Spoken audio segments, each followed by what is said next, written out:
നമസ്കാരം. ചേർത്തല സ്വദേശിനി ഐഷ കൊല്ലപ്പെട്ട കേസിൽ പ്രതിയായ സെബാസ്റ്റ്യനുമായി പോലീസ് നടത്തിയ തെളിവെടുപ്പ് നിർണായകമാവും. കേസിൽ കൂടുതൽ അറസ്റ്റ് ഉണ്ടാകും. പരിചയക്കാരിയായ സ്ത്രീയെ വീണ്ടും പോലീസ് ചോദ്യം ചെയ്തെങ്കിലും മുമ്പ് നൽകിയ മൊഴിയും ഇപ്പോൾ നൽകുന്ന മൊഴിയും വ്യത്യസ്തമാണെന്ന് കണ്ടെത്തിയതിനാൽ ഇവരെ വീണ്ടും ചോദ്യം ചെയ്യാൻ വിളിപ്പിച്ചിട്ടുണ്ട്. കേസിൽ സെബാസ്റ്റ്യനൊപ്പം സംശയനിഴലിലായിരുന്ന ഐഷയുടെ അയൽക്കാരിയും സെബാസ്റ്റ്യന്റെ കൂട്ടുകാരിയുമായ സ്ത്രീയെ പോലീസ് വ്യാഴാഴ്ച 5 മണിക്കൂറോളം ചോദ്യം ചെയ്തിരുന്നു. ഇവർ മാസങ്ങളായി പോലീസിന്റെ നിരീക്ഷണത്തിലായിരുന്നു. ഇവരുടെ സാമ്പത്തിക ഇടപാടുകൾ പോലീസ് പരിശോധിച്ചു വരികയാണ്. അതിനിടെ ഐഷയെ കൊലപ്പെടുത്തിയതാണെന്നതടക്കം നിർണായക വെളിപ്പെടുത്തൽ കഴിഞ്ഞ ദിവസം നടത്തിയ ഐഷയുടെ അയൽക്കാരിയുടെ രഹസ്യമൊഴിയിൽ നിന്ന് ലഭിച്ചു. ചേർത്തല ജുഡീഷ്യൽ 1ാം ക്ലാസ് മജിസ്ട്രേറ്റിന് മുന്നിലാണ് മൊഴിയെടുത്തത്. പോലീസിന്റെ നിഗമനങ്ങളും കണ്ടെത്തലുകളും ശരിയെന്ന് തെളിയിക്കുന്ന വെളിപ്പെടുത്തലാണ് ഇവർ നടത്തിയത്. സെബാസ്റ്റ്യന്റെ ചോദ്യം ചെയ്യൽ പൂർത്തിയായാൽ ഇയാളിൽ നിന്ന് ലഭിക്കുന്ന വിവരങ്ങൾ അനുസരിച്ച് തെളിവെടുക്കും. 2019 മെയ് 13-ന് ഐഷ കൊല്ലപ്പെട്ടതായാണ് പോലീസ് നിഗമനം. ഐഷയുമായി സൗഹൃദത്തിലായിരുന്ന സെബാസ്റ്റ്യൻ ഇവരിൽ നിന്ന് തന്ത്രപൂർവ്വം സ്വർണവും പണവും കൈപ്പറ്റിയിരുന്നു. ഐഷ ഇത് മടക്കി ചോദിച്ചതിലുള്ള വിരോധമാണ് കൊലപാതകത്തിന് കാരണമെന്നാണ് കണ്ടെത്തിയിരിക്കുന്നത്. ഏറ്റുമാനൂർ സ്വദേശിനി ജൈനമ്മ, കടകരപ്പള്ളി സ്വദേശിനി ബിന്ദു പത്മനാഭൻ എന്നിവരുടെ കൊലപാതകത്തിലും പ്രതിയാണ് സെബാസ്റ്റ്യൻ. 28 വരെയാണ് ഇയാളുടെ കസ്റ്റഡി കാലാവധി.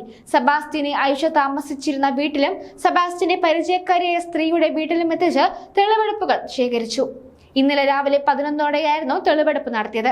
സെബാസ്റ്റ്യൻ പരിചയക്കാരുടെ വീട്ടിൽ സ്ഥിരമായി വന്നിരുന്നുവെന്നും സമീപവാസികളും പോലീസിന് മൊഴി നൽകിയിട്ടുണ്ട്. ഐഷ കൊലപാതക കേസ് അന്വേഷണ ഉദ്യോഗസ്ഥനായ ചേർത്തല സ്റ്റേഷൻ ഓഫീസർ സൈലാർ മുഹമ്മദിന്റെ നേതൃത്വത്തിലാണ് സെബാസ്റ്റ്യനെ തെളിവെടുപ്പിന് കൊണ്ടുപോയത്. പരിചയക്കാരിയായ സ്ത്രീയുടെ വീട്ടിലേക്ക് സെബാസ്റ്റ്യൻ പോയിരുന്ന വഴികൾ സെബാസ്റ്റ്യൻ പോലീസിന് കാണിച്ചു കൊടുത്തു. പരിചയക്കാരിയെയും സെബാസ്റ്റ്യനെയും ഒരുമിച്ചിരുത്തിയെങ്കിലും സെബാസ്റ്റ്യനെ അറിയാമെന്നല്ലാതെ മറ്റു വിവരങ്ങളൊന്നും പരിചയക്കാരി പറയുന്നില്ല. പരിചയക്കാരുടെ വീട്ടിൽ പോകാറുണ്ടെന്നായിരുന്നു സെബാസ്റ്റ്യനും സമ്മതിച്ചത്. പരിചയക്കാരിയായ സ്ത്രീ മുഖേനയാണ് സെബാസ്റ്റ്യൻ സ്ഥലം കച്ചവടം സംബന്ധിച്ച് ഐഷയെ പരിചയപ്പെടുന്നത്. സംഭവവുമായി ബന്ധപ്പെട്ട് കൂടുതൽ പേരെ ചോദ്യം ചെയ്യും. വാരനാട് നിന്ന് 13 വർഷം മുൻപ് കാണാതായ റിട്ടയർഡ് ഗവൺമെന്റ് ജീവനക്കാരിയാണ് ഐഷ.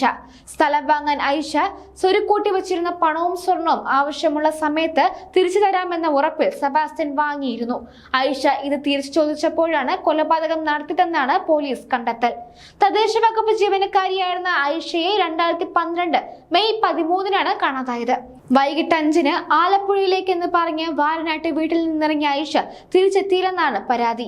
അന്ന് തന്നെ സെബാസ്റ്റ്യൻ ഐഷയെ കൊലപ്പെടുത്തി മൃതദേഹം മറവ് ചെയ്തെന്നാണ് പോലീസിന്റെ റിപ്പോർട്ട്. സെബാസ്റ്റ്യന്റെ പള്ളിപ്പുറത്തെ വീട്ടുവളപ്പിൽ കണ്ടെത്തിയ മൃതദേഹാവശിഷ്ടങ്ങൾ ഐഷയുടേതാണോ എന്ന് സംശയമുണ്ടെന്നും റിപ്പോർട്ടിലുണ്ട്.